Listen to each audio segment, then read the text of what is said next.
But for now, let's link back to William Bird. He is the Director of Media Monitoring Africa to just share with us his input and his insights as to how the media should report responsibly in the era of fake news and in violent protest. A very good morning to you again, William. Thank you so much for staying with us. No problem. I thought it was really interesting that one of the elements that immediately was the focus of your last crossing was about the mayor allegedly having sent out some kind of a statement with another one of his colleagues. Right. And that shows, just the level of I guess deliberate intent behind these things. So, in as much as we say how the media should cover these, it's one thing to talk about some of them clearly as unplanned and opportunistic, where people see and then they go and then they and they go and they loot. But it's quite another to be talking about that kind of a thing where they actively trying to convince people that the mayor in fact is encouraging this, and that the mayor somehow is either tacitly or overtly supporting the looting, because that gives people the opportunity. Now, to do that kind of thing, it suggests that there is a coordinated strategy and a plan here that is not being picked up. Certainly, it doesn't seem by our security forces. I mean, your coverage just before this interview, before my first interview started, you're seeing the looting going on at Jabulani Mall. Now, again, how on earth do our police not know about this, even when they have a police station just over the road? So it really is an astonishing thing, and I think that media then need to be asking not just the questions of reporting on the levels of violence and the loss and what's happening and what action is being taken, but I think they also need to be looking more at what action isn't being taken. Where are these things coming from? How is social media being used? And critically, I think we need to get some answers from our intelligence services. Where are they in all of this? We heard last night from our president that Nat Joints is there, the SABC intelligence is there. Well, from the looks of things this morning, it looks as though they've decided to take an early holiday or something, because it's just not clear what action they're taking. And certainly the kind of mis and disinformation that's being spread on social media makes the media's job that much more difficult, because it raises and escalates tension. So all of these things, they combine and they to heighten tensions, increase fear, increase the opportunity for greater criminality, which is why we need really our media to be explaining things, helping us understand what's going on, showing us what action is being taken, where it is being taken. I'm sure that the police are in various places. Where they are, we don't know, but perhaps that's part of what we do need to be finding out, and de-escalating this violence and helping people understand that violence isn't going to solve anything.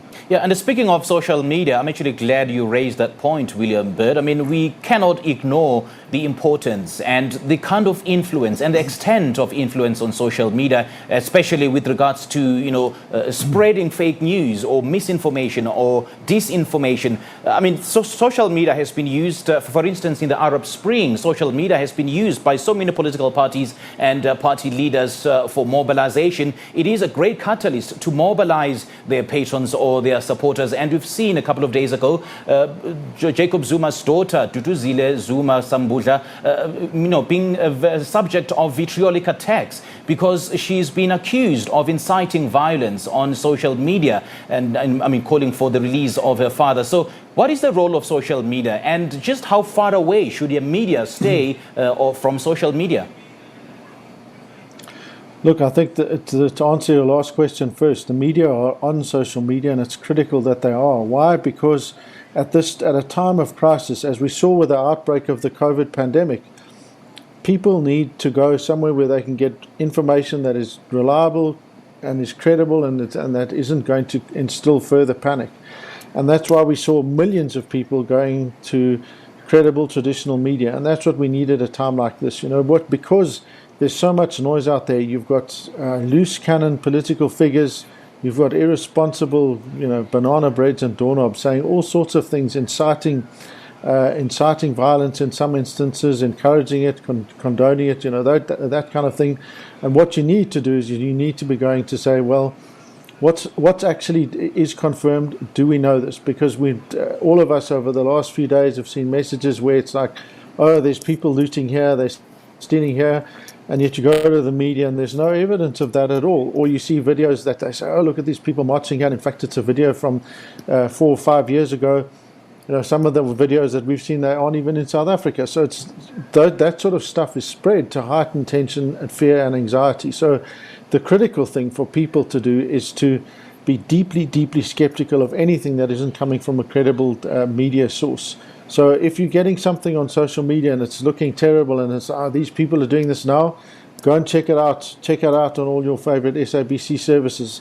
If it isn't there, look on another credible channel. If it isn't there, whatever you do, don't share that, because chances are it probably isn't true and it probably isn't accurate. And all it's doing is helping to encourage people to, be more fearful and panic and all those sorts of things. So social media, you're right. At the start of it, you said it's been used in the Arab Spring.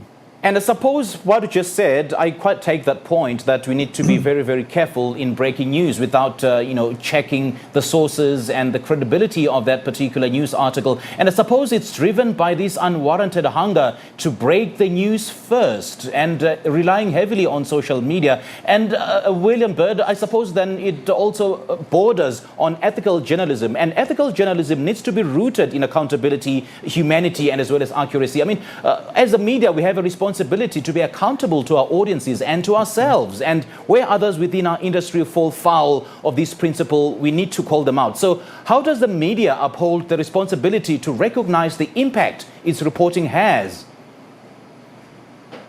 Yeah, that's a great question. I mean, SABC, you've got excellent editorial policies that if you fall foul of those, there are all sorts of things that can happen. You can be disciplined, you can be taken before the BCCSA, and if necessary, you can to ICASA. You can also be taken to the Press Council. So there are any number of avenues for redress if SABC errs in the way that they report on things, right? And that's an important method and mechanism of accountability. What you have to hope when SABC journalists are doing this, if you suddenly get a video, the first thing that they must do isn't to say, "Ooh, click share." They must go and say, "Well, is this true? Is it verifiable?"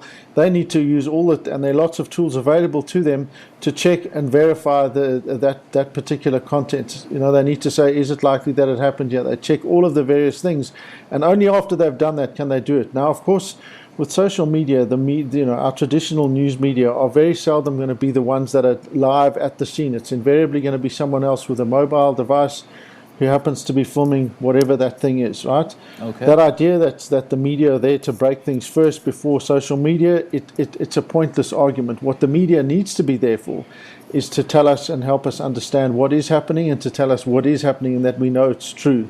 And that's not a case. There's that lovely expression, the good journalism isn't just about one person saying it's raining and the other person saying it isn't raining. Good journalism is about going outside and seeing what is actually going on. And that's what media need to be doing at this particular time. They need to be going in, unpacking, targeting, seeing what's really going on and asking those in authority the difficult questions that need to be asked. Touche, indeed. Great reflections there, William. Thank you so much for sharing your sentiments with us. Thank you. That was William Bird. He's a director of Media Monitoring Africa, just sharing with us his thoughts and his reflections on how the media should report accurately in the era of fake news, and especially when it comes to reporting on violence.